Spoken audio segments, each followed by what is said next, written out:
आप पाकिस्तान के तमाम मसाइल को जोड़कर देखें, इकट्ठा करके देखें, तो वो कहीं ना कहीं जाकर इमरान खान साहब के साथ जुड़ जाते हैं।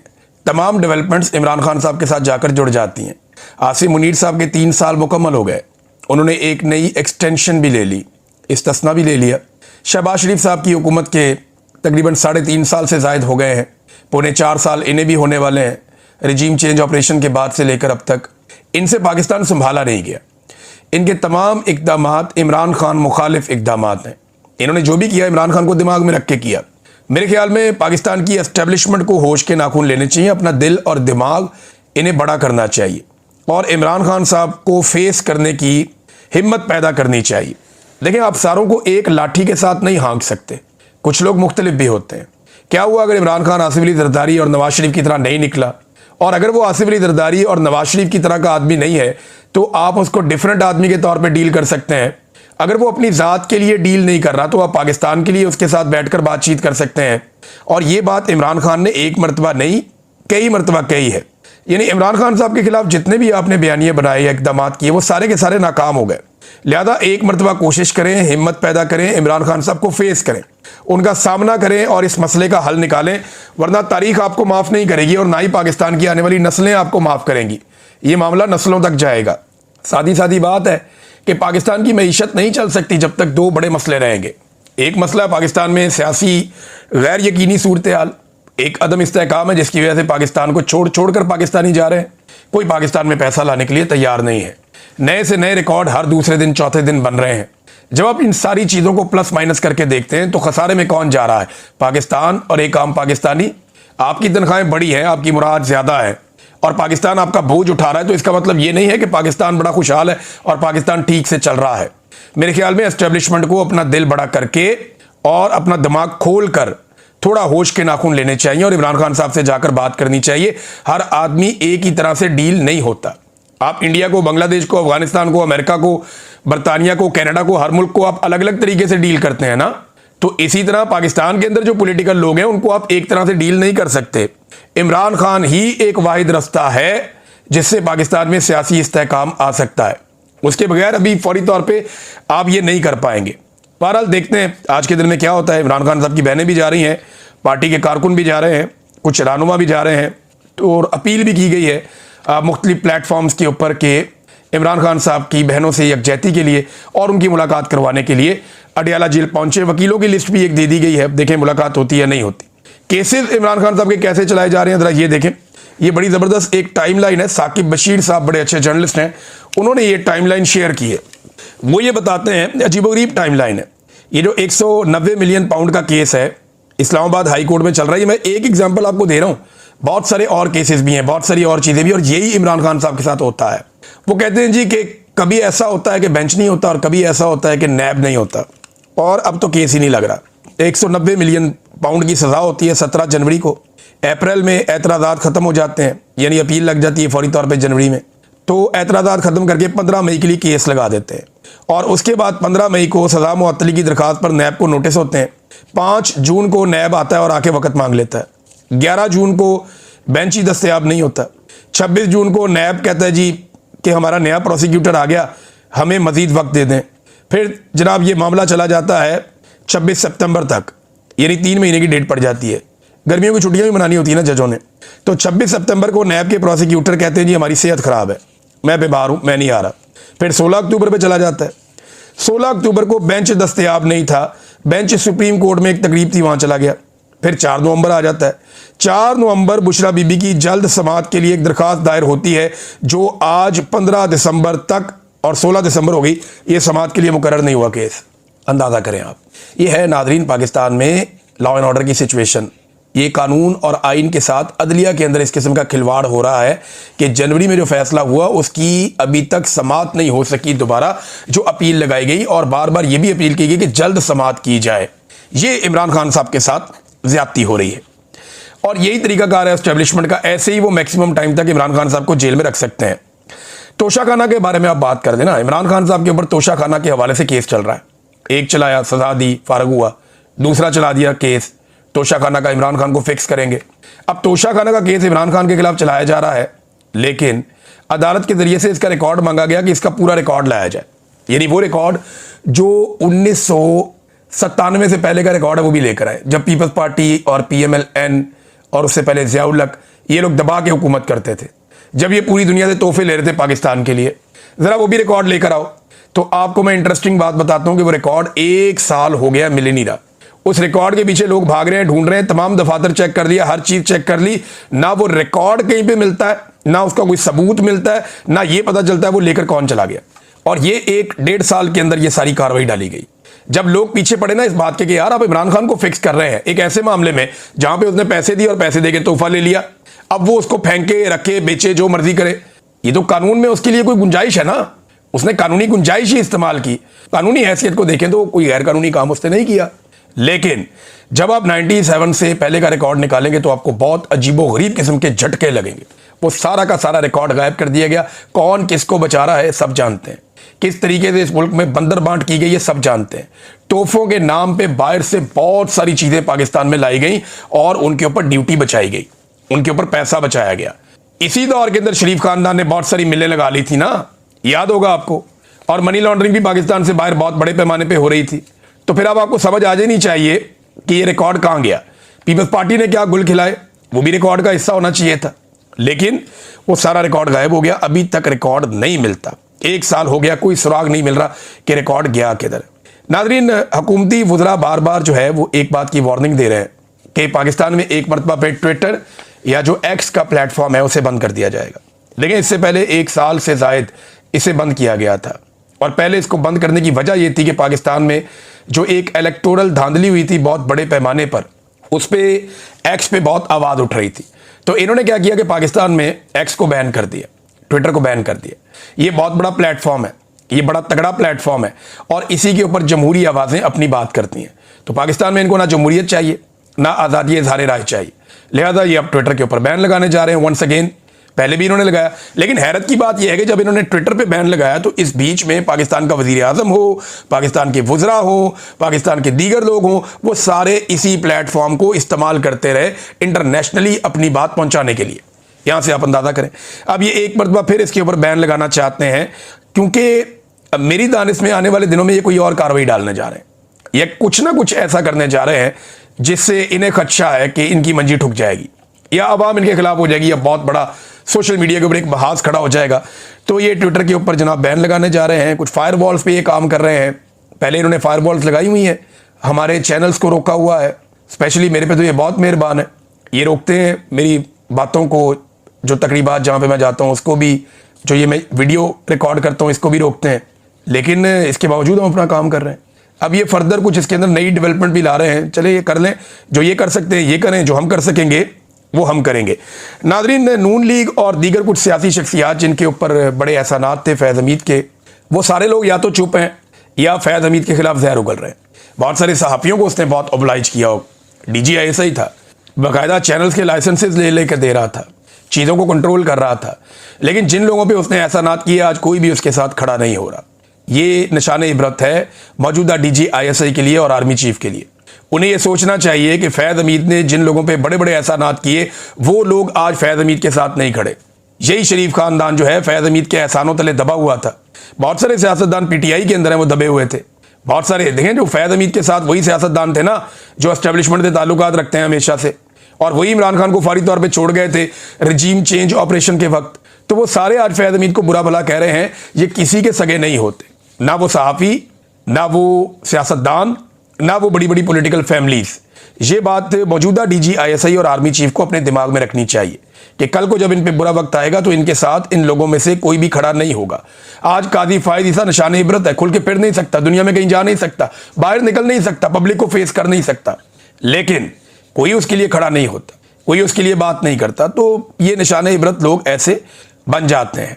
नादरीन, lieutenant general retire Hasan Azhar Hayat साहब, ये एक फैमिली ऐसी है जिसमें बहुत सारे लोग फौज में हैं, फौज में बड़ी रिस्पेक्टेड फैमिली है। ये रिटायर हो गए लेफ्टिनेंट जनरल साहब, और इनको अब एक ये कोर कमांडर भी रहे हैं, इनके भाई भी कोर कमांडर रहे हैं, तो ये एक फौजी टाइप का खानदान है। अब इनको 3 साल के लिए managing director land port authority मुकर्रर कर दिया गया। शहबाज शरीफ साहब ने नोटिफिकेशन जारी कर दिया। अब मेरा एक सवाल है कि क्या कोई भी ब्यूरोक्रेट या सरकारी ऑफिसर या कोई और पाकिस्तानी सिविलियन इस काबिल नहीं है कि वो ये ओहदे संभाल सके? क्या बाकी लोग कीड़े मकोड़े हैं?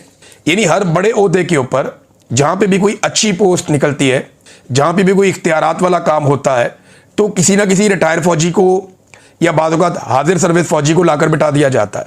देखिए, इन्होंने अपनी ड्यूटी कर ली, अपनी ज़िंदगी गुजार ली, अब ये रिटायरमेंट की ज़िंदगी गुजार रहे हैं जिसमें इनको एक बड़ी अच्छी पेंशन भी मिलती है, इनका गुजारा भी बहुत अच्छा हो सकता है। और 60-65 साल की उम्र में ये क्या खिदमत सर अंजाम देंगे? एनर्जेटिक लोगों को आने दें, उन्हें लीड करने दें। 40-45-50 साल का आदमी वो ज़्यादा बेहतर और एनर्जी के साथ काम कर सकता है। लेकिन बदकिस्मती से ये पाकिस्तान में एक रवायत पड़ गई है, ज़ाती ताल्लुकात की बुनियाद के ऊपर रिटायर्ड जर्नलों को नवाजा जाता है और एक के बाद एक ओहदा उन्हें दे दिया जाता है। पाकिस्तान में बहुत तेज़ी से ये हो रहा है। नाज़रीन, डॉक्टर अमजद पाकिस्तान तहरीक इंसाफ के एक बड़े ज़बरदस्त रहनुमा हैं, खैबर पख्तूनख्वा असेंबली के मेंबर हैं। उन्होंने कुछ सवालात उठाए DG ISPR के हवाले से और ये बड़ी लॉजिकल बात करते हैं और लॉजिकल बात ही करनी चाहिए। गालम गलोच से आप अपने नैरेटिव को प्रमोट नहीं कर सकते, उससे आपका बयानिया तबाह हो जाता है। इसलिए गाली देने से, बदतमीजी करने से बहुत बेहतर होता है। बहुत सारी पॉलिटिकल पार्टीज हैं वो अप्रिशिएट करती हैं। मरियम नवाज तो ऐसे बहुत सारे अकाउंट्स को फॉलो करती हैं जो गंदी गालियां देते हैं। जो लोग गालियां देने में बड़े मशहूर हैं, शरीफ खानदान, उन्हें अपने साथ बिठाना फ़ख्र महसूस करते हैं। मरियम नवाज साहब अभी ये करती हैं, बदकिस्मती है। लेकिन यहाँ जो है वो डॉक्टर अमजद ने बड़ी ज़बरदस्त बात की। उन्होंने कहा कि DG ISPR ने अपनी प्रेस कॉन्फ्रेंस में गालियाँ दी, लेकिन हम इन गालियों का जवाब गालियों से नहीं, दलाइल से देंगे। मेरा एक सवाल है, क्या एक सरकारी मुलाजिम किसी सियासी जमात के खिलाफ प्रेस कॉन्फ्रेंस कर सकता है? उसको ये हक हासिल है, उसने आइन के मुताबिक हलफ लिया हुआ है कि मैं सियासी अमूर में कोई दिलचस्पी नहीं रखूंगा, कोई मुदाखलत नहीं करूंगा। उनको ये हक किसने दिया कि उसने एक सियासी जमात के खिलाफ प्रेस कॉन्फ्रेंस की, गालियां और धमकियां दी? ये डॉक्टर अमजद साहब ने लॉजिकल बात की। और देखें, ये पाकिस्तान में जो है वो इदारे के अंदर भी एक बेचैनी, एक परेशानी तो है कि ये DG ISPR साहब ने क्या किया। एक्चुअली दे वर एक्सपेक्टिंग कि पाकिस्तान तहरीक इंसाफ रिस्पॉन्ड करेगी अग्रेसिवली और वो भी गालम गलोच शुरू कर देंगे और मौका मिल जाएगा पाकिस्तान तहरीक इंसाफ के खिलाफ एक नया महाज खोलने का और बहुत सारी चीज़ों से तवज्जो हटाई जा सकेगी। लेकिन तहरीक इंसाफ ने इस मरतबा बड़ी समझदारी का सबूत दिया, बड़े ज़ीरक अंदाज में ना सिर्फ रिस्पॉन्ड किया बल्कि चीज़ों को एक्सपोज भी किया। नाजरीन, यहाँ पे एक और ख़बर है कि अमेरिका ने पाकिस्तान के ऊपर जो टैरिफ आयद किया ना, वो था 19%। याद रखिएगा, पहले उन्होंने 29% किया था। ये अमेरिका ने सबके साथ किया, एकदम बढ़ा देता था। डोनाल्ड ट्रंप जब आया, वो कहते हैं कि टैरिफ वर्ड मुझे बहुत पसंद है, इसकी वजह से अमेरिका में अरबों डॉलर आ रहे हैं। तो अमेरिका में जा रहे हैं ना, वो अपना फ़ायदा सोचते हैं। तो डोनाल्ड ट्रंप ने सबसे पहले आते ही सबके ऊपर ज़्यादा टैरिफ लगाया, फिर थोड़ा थोड़ा कम करके उन्हें राज़ी करके कर लिया। अमेरिका के साथ इनकी ट्रेड डील हो रही है वहाँ पे, वो लंबी नेगोशिएशंस में। लेकिन पाकिस्तान पे जब 19% टैरिफ उन्होंने लगाया तो पाकिस्तान ने इसको अपनी कामयाबी करार दे दिया था। गवर्नमेंट कह दीजिए बहुत कामयाबी हो गई हमें। अब हुआ यह है कि SAARC chamber of commerce and industry और साफा नामी एक फेडरेशन है, इन्होंने बताया कि पाकिस्तान का जो टेक्सटाइल का शोबा है ये सबसे ज़्यादा एक्सपोर्ट्स करता है अमेरिका में। और पाकिस्तानी हुकूमत ने इस गलत टैरिफ को क्योंकि तस्लीम किया 19% वाले को, तो पाकिस्तान की जो बरामदात है अमेरिका में, इनका शोबा शदीद मुतासिर हुआ है और बरामदात के हुजम में 20 से 30% तक कमी वाक़ई हो गई है। और ये एक इंटरनेशनल स्टडी है। पाकिस्तान के अंदर से जो डाटा है वो हो सकता है इससे ज़्यादा खौफनाक हो, लेकिन डोनाल्ड ट्रंप को राज़ी रखने के लिए, डोनाल्ड ट्रंप के साथ अच्छे ताल्लुकात बनाने के लिए इन्होंने ये कड़वा घूंट किया। और उसके बाद हुआ क्या? हुआ ये कि इस वक्त जो पाकिस्तान के ताजिर हैं या जो बरामदात करने वाली कंपनीज हैं पाकिस्तान में, वो सारे इसका नतीजा भुगत रहे हैं और इस तकलीफ से दो चार है कि हुकूमत ने सिर्फ डोनाल्ड ट्रंप को राज़ी करने के लिए क्या किया। नाज़रीन, एक और खबर सुनने में आ रही है कि खैबर पख्तूनख्वा की हुकूमत कुछ बंदोबस्त कर रही है। शायद इसमें सुहेल अफरीदी साहब को अब शिफ्ट किया जाएगा, कुछ दिनों के लिए वो लाहौर जाएंगे, पंजाब जाएंगे। और पंजाब में जो एक फ़िज़ा बनी हुई है गैर सियासी किस्म की, वहाँ एक पाकिस्तान तहरीक इंसाफ की सियासी फ़िज़ा बनाने की कोशिश करेंगे। बल्कि मुझे एक सोर्स ने बताया कि मुमकिना तौर पे ज़मान पार्क में तैयारी की जा रही है कि वहाँ पे पॉलिटिकल एक्टिविटीज़ भी की जा सकती हैं पाकिस्तान तहरीक इंसाफ की जानिब से। तो ज़मान पार्क अगर खुलेगा तो बड़े लंबे अरसे के बाद खुलेगा। अगर सुहेल अफरीदी वहाँ पे जाएंगे और वहाँ एक्टिविटीज़ शुरू करेंगे तो एक नई गहमा गहमी पंजाब में शुरू होगी, तो एक सियासी फ़िज़ा बनेगी। देखते हैं कि पाकिस्तान तहरीक इंसाफ इसके ऊपर कैसे इंप्लीमेंट करती है। एक और ख़बर है नाज़रीन, ये बड़ी अफसोसनाक है और बड़ी तकलीफ दह है कि डॉन अखबार जो कायद-ए-आज़म मोहम्मद अली जिन्ना साहब से मुंसलिक है और कायद-ए-आज़म इसको बहुत पसंद फरमाते थे, इस पर बड़ा फ़ख्र करते थे। डॉन अखबार के इश्तिहारात एस्टेब्लिशमेंट की ईमा के ऊपर बंद कर दिए गए। सरकारी इश्तिहारात उन्हें नहीं मिल रहे थे और अब रियाजुल हक साहब हैं, बड़े सीनियर जर्नलिस्ट हैं, उन्होंने ये क्लेम किया, बताया कि इसके जो प्राइवेट इश्तिहारात हैं वो भी बंद किए जा रहे हैं। बल्कि एक दबाव डाला जा रहा है कि जो प्राइवेट कंपनियां हैं जो इश्तिहार देती हैं डॉन को, उन्हें कहा जा रहा है कि आपके लिए नताइज होंगे, आपके लिए मुश्किलात बढ़ेंगी, आपने भी डॉन अखबार को इश्तिहारात नहीं देने। और इससे ज़्यादा एक अफसोसनाक बात यह है कि खैबर पख्तूनख्वा की हुकूमत जो डॉन अखबार को इश्तिहारात देती थी, जिससे वहाँ काम चलता था, तनख्वाहें जाती थी, अखबार छपता था। लेकिन डॉन अखबार का प्रॉब्लम क्या है, ये आपके जितने भी एम्बेसीज हैं इस्लामाबाद में, उन सब में डॉन अखबार जाता है। दुनिया पाकिस्तान के बारे में क्या सोचती है, क्या ओपिनियन बनाती है, इसका एक बड़ा जरिया जो है वो डॉन अखबार है। डॉन अखबार का इदारिया हुकूमतों के ऊपर हमेशा से तनकीद करता है। शेर अफजल मरवत पे अलीमा खानम ने रिस्पॉन्ड किया। उन्होंने कहा जी शेर अफजल मरवत पर जो लोग बात करते हैं मुझे उन पर तरस आता है, जो शेर अफजल मरवत को सुनते हैं। और शेर अफजल मरवत जैसे और भी हैं जिनको एजेंसी वाले छोड़ते हैं। फिर उन्होंने कहा जी मेरी बहनों को जानबूझकर निशाना बनाया गया, बाकायदा एम किया गया, टारगेट करके उन्हें निशाना बनाया गया और उनके ऊपर वाटर कैनन के प्रेशर का इस्तेमाल किया गया। वो उठती थी, प्रेशर से उन्हें फिर गिरा दिया जाता था, वो उठती थी, उन्हें प्रेशर से फिर गिरा दिया जाता था। तो फिर एजाज खान जो है वो जाके वाटर कैनन के आगे खड़ा हो गया और उसकी वजह से वाटर कैनन का प्रेशर जो है वो मैनेज हो गया, यानी उसने प्रेशर अपने ऊपर ले लिया और फिर इमरान खान की बहनें जो हैं वो वहाँ से निकलने में कामयाब हुई। इसके बाद एक और खबर है मेरे पास, और वो ये है कि इमरान खान साहब के तशद्दुद के हवाले से आलमी सतह पे बहुत कवरेज हो रही है और ये मेरे पास इसकी कवरेज के बहुत सारे पेजेस मौजूद हैं। अक़वाम मुत्तहिदा ने जब आवाज़ उठाई इमरान खान साहब पे तशद्दुद के हवाले से, तो लगातार आलमी मीडिया इसको रिपोर्ट कर रहा है। यहाँ पे चंद मिसालें मैं आपके सामने रखता हूँ। गल्फ टुडे, ये अरब ममालिक का एक बड़ा तगड़ा जरीदा, इसने लिखा है। वर्ल्ड न्यूज़ ने लिखा है इसके बारे में। फिर इसके अलावा ये दीगर कुछ और प्लेटफॉर्म्स हैं जो लगातार लिख रहे हैं इस बारे में कि इमरान खान साहब को कैद तन्हाई में रख के। द इकनॉमिक टाइम्स ने भी लिखा है इसके बारे में कि इमरान खान साहब को जो कैद तन्हाई में रखा गया है ये एक तशद्दुद है और लगातार इमरान खान साहब के ऊपर ये तशद्दुद किया जा रहा है।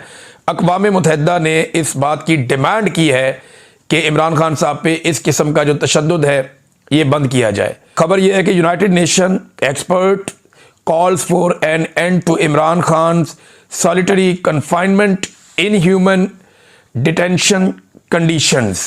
ये जनाब अब मुतालबात हैं, दुनिया भर के अखबारात में छप रहे हैं। इमरान खान होगा तो खबर आलमी सतह पे जाएगी और आलमी सतह पे एहतजाज भी होगा। पिछले वीलॉग में आपको मैंने चंद मिसालें दी थी, इस वीलॉग में भी आपको मैं बता देता हूँ। अभी नॉर्वे की पार्लियामेंट के सामने पाकिस्तानियों ने बड़ा तगड़ा एहतजाज किया, वहाँ इकट्ठे हो गए और अब आहिस्ता आहिस्ता आप देखेंगे यूरोप में एहतजाज होगा, अमेरिका में एहतजाज होगा। ओवरसीज़ पाकिस्तानियों में एहतजाज की एक नई वेव शुरू होने वाली है और ये आने वाले चंद महीनों में बहुत तेज़ हो जाएगी, क्योंकि ओवरसीज़ पाकिस्तानियों को बहुत हरासा किया गया, फिर ओवरसीज़ पाकिस्तानियों को ज़ाती लड़ाइयों में उलझाया गया, ओवरसीज़ पाकिस्तानियों की जो फैमिलीज़ हैं उनको तंग किया गया। लेकिन अब ओवरसीज़ पाकिस्तानियों ने दोबारा से इकट्ठे होने का फ़ैसला किया है। डिफरेंट प्लेटफॉर्म्स के ज़रिए वो इकट्ठे हो रहे हैं, एक दूसरे का हाथ थाम रहे हैं और अलग अलग प्लेटफॉर्म्स के ऊपर वो आवाज़ बुलंद करेंगे पाकिस्तान में होने वाली इंसानी हकूक़ की खिलाफ वर्जियों पे। और पूरी दुनिया के अंदर आप बहुत सारे एहतजाज, बहुत सारे प्रोग्राम, बहुत सारी चीज़ें आप आने वाले दिनों में देखेंगे और इसको इंशाल्लाह हम सब मिलकर यकीनी भी बनाएंगे। तो ओवरसीज़ पाकिस्तानियों ने एक नई तवानाई के साथ इमरान खान के लिए या पाकिस्तान के लिए या इंसानी हकूक़ की खिलाफ वर्जियों के खिलाफ भरपूर आवाज़ उठानी है। नॉर्वे के अंदर आपने एक मुजाहरा देखा, मैं यहाँ पे जापान में आया हुआ था तो 2 प्रोग्राम हुए, दोनों में बड़ी तगड़ी तादाद ओवरसीज़ पाकिस्तानियों की आई। इंसानी हकूक़ की खिलाफ वर्जियाँ, मीडिया पे पाबंदियाँ, ये हमारा टॉपिक था। इमरान खान साहब के ऊपर जो ज़्यादतियाँ हो रही हैं वो हमारा टॉपिक था। जो ख़वातीन और बच्चों के साथ जुल्म हो रहा है, चादर और चारदीवारी का तकद्दुस पामाल हो रहा है, मैंडेट का एहतराम पाकिस्तान में नहीं किया जा रहा और मिलिट्री एस्टेब्लिशमेंट ने जो पाकिस्तान के पूरे निज़ाम पर कब्जा कर लिया है, ये सारी चीज़ों पे, इन सारी चीज़ों के ऊपर डिस्कशन हो रही है। और लोगों के जज्बात सुनकर मैं हैरान हूँ कि ये एस्टेब्लिशमेंट सर्वाइव कैसे करेगी। लोग बहुत गुस्से में हैं और जो एस्टेब्लिशमेंट को सपोर्ट करने वाले हैं उनको अपनी पड़ गई है, मुसीबत पे मुसीबत है। वो जो मौलवी हैं उनको अवामी रद्दअमल से शदीद तकलीफ हो रही है। मौलवी बेचारे उछल कूद कर रहे हैं, वो कह रहे हैं जी हमने क्या इतना बुरा कर दिया, सारे ही जूते पॉलिश करते हैं, अगर हमने कर दिया तो क्या हुआ। अब मौलवी बहुत तकलीफ में, अवाम ने मौलवियों की मंजी ठोक के रख दी है। मैं मिसाल दे देता हूँ, एक हमारे दोस्त हैं ताहिर अशरफी साहब, उन्हें बहुत ज़्यादा अवामी रद्द अमल जो है वो नापसंद आया। वो कहते हैं कि मैं जहाद में सिपा सलार के हाथ पर बैत करूँगा। मौलवी साहब, आपको जहाद का और इसका बैत का और शहादत का मतलब भी पता है? बॉर्डर पे आपने जाना नहीं है, आपके हलवे में बम किसी ने डालना नहीं है, तो आपने कहाँ जाके शहीद होना है? ना तुसा जाना है बॉर्डर पे और ना ताड़े हलवे च किसी ने पाना है बम, तो शहीद तो आपने होना नहीं है। और प्रोटोकॉल और सिक्योरिटियां लेके आप ऐसे फिरते हैं जैसे पाकिस्तान में आपसे ज़्यादा किसी की जान को ख़तरा ही नहीं है, आपकी तो सत्ते खैर है, सबके साथ आपने बना के रखी हुई है। तो ये अवामी रद्द अमल के बेचारे मेरे ख्याल में खौफ में होते हैं लोग। बहरहाल जो जहाद है ना, वो अफजल जहाद होता है जालिम हुक्मरान के सामने कलमा हक कहना, जिसकी तौफीक मेरे ख्याल में आपके पास नहीं है। और इस्लामी रियासत में जहाद फ़र्ज कब होता है, ज़रा ये तो बताएं आप। फ़लस्तीन में और कश्मीर में जो भी मुसलमानों के साथ हो रहा है, उसके बाद जहाद की फ़र्जियत पे आप क्या कहते हैं? ज़रा ताहिर अशरफी साहब इस पर भी आप रोशनी डाल दें, और इस पर आपने किस किस्म का क्या मशवरा दिया है। यानी बैत करने का आपको बहुत शौक़ है, जहाद लड़ने का आपको बहुत शौक़ है, लेकिन जहाद होता है बॉर्डर पे, जहाद होता है उन जगहों पे जहाँ पे जुल्म हो रहा है। आप वहाँ कब जाते हैं और वहाँ क्या करते हैं? आपका ट्रैक रिकॉर्ड बड़ा मज़ेदार है, आप कहीं और जाते हैं, वहाँ नहीं आप जाते। तो ये एक के बाद एक बंदा लॉन्च किया जाता है। एक साबिक क्रिकेटर है, उसको भी बेचारे को लॉन्च किया गया, अच्छा खासा कौम का हीरो था, मगर मिलिट्री एस्टेब्लिशमेंट की चाकरी और नौकरी के चक्कर में बेचारे को नौजवानों की नज़रों में टके टोकरी हो गया बेचारा। मुझे ऐसा लगता है कि इमरान खान से जो इस आदमी का बुग़्ज़ है ना, यानी माजी में ये बंदा, ये क्रिकेटर जो है रिटायर, ये इमरान खान के खिलाफ बयानात भी देता रहा है माजी में, और इसका बुग़्ज़ दिखाई देता था इसके बयानात से।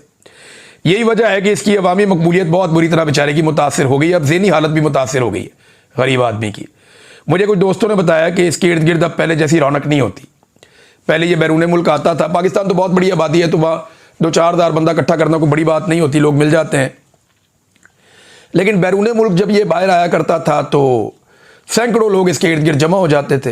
अभी वो वाला माहौल नहीं है, 1-2-4 दर्जन लोग बस मैक्सिमम, वो एक पॉलिटिकल पार्टी के लोग हैं और कुछ जो हैं वो ज़ाती ताल्लुक़ वाले लोग होते हैं, बस वो इकट्ठे हो जाते हैं। बेचारा इश्तिहारात की तलाश में मारा मारा फिरता रहता है और दर बदर फिर रहा है कि मुझे कोई इश्तिहार मिल जाए, कोई मेरी दिहाड़ी और लग जाए। कुछ मुल्कों में इसने जायदादें भी बनाई हुई हैं इस बंदे ने, डॉलर्स और पाउंड्स का रसिया भूखा है। मसला पता है क्या है कि इज़्ज़त मिलती है नीयत के साथ। बदनीयत आदमी को, कमज़ोर आदमी को इज़्ज़त नहीं मिलती। कभी कहता है मैं सियासत करूँगा, कभी कहता है जी मेरी तौबा मैं नहीं करूँगा। यानी इसकी बेबसी का अंदाज़ा आप यहाँ से लगाएं बेचारे की, कि जिस शख्स से ये सबसे ज़्यादा नफ़रत करता है, जिस बंदे से ये सबसे ज़्यादा नफ़रत करता है, ये उसका नाम भी नहीं ले सकता। जिससे ये सबसे ज़्यादा हसद करता है ना, ये बेचारा उसका नाम भी नहीं ले सकता। कैसा मजबूर और कैसा बेबस आदमी है, अंदाज़ा करें। और मंजी ठोक दी पाकिस्तान के नौजवानों ने, चंगा भला हीरो था, बेड़ा गर्क करवा लिया अपना जूते पॉलिश करने के चक्कर में। तो ऐसे बड़े आए और बड़े गए, इमरान खान एक ही है। ये बड़े लोग इमरान खान बनने का ख्वाब लेकर आते हैं और इमरान खान की जूती के बराबर भी नहीं पहुंच सकते। इस जैसे रिटायर क्रिकेटर 1 लाख भी पैदा हो जाए ना, तो इमरान खान की पशौरी चप्पल के नीचे से गुजर जाएं, इनकी टके की औकात नहीं है। नादरीन, ये 2 खबरें मैं आपके सामने रखता हूं, अगर आप देखें इनके कारनामे चेक करें मौजूदा हुकूमत के। ये आप ये कारनामा देखें तो आपको पता चलेगा ये पाकिस्तान के साथ कर क्या रहे हैं। इन्होंने 20 महीनों के अंदर जब से ये हुकूमत में आए हैं 12,169 अरब रुपए का कर्जा ले लिया है। 12,169 अरब रुपए का कर्जा 20 महीनों में। ये हर महीने लगभग 600 अरब रुपया बनता है। अब ये बताएं ना, ये 600 अरब रुपया हर महीने कहां पे लगा रहे हैं? बताएं ना, दिखाएं ना। ये अंदरूनी और बैरूनी दोनों कर्जे हैं। बताएं ना, 600 अरब रुपए से ज्यादा पैसा हर महीने ये लोग कहां पे खर्च कर रहे हैं? वो जगह दिखा दें जहां ये खर्च कर रहे हैं। कहीं लगा हुआ आपको नजर आ रहा है? पाकिस्तान में सारे तरक्याती मंसूबे इन्होंने रोक दिए और कर्जे लेने के इन्होंने रिकॉर्ड लगा दिए। ये पैसा लेकर कहां जा रहे हैं? कोई बताएगा पाकिस्तानियों को? ये 43 अरब डॉलर्स बनते हैं, 43 अरब डॉलर्स। 1 अरब डॉलर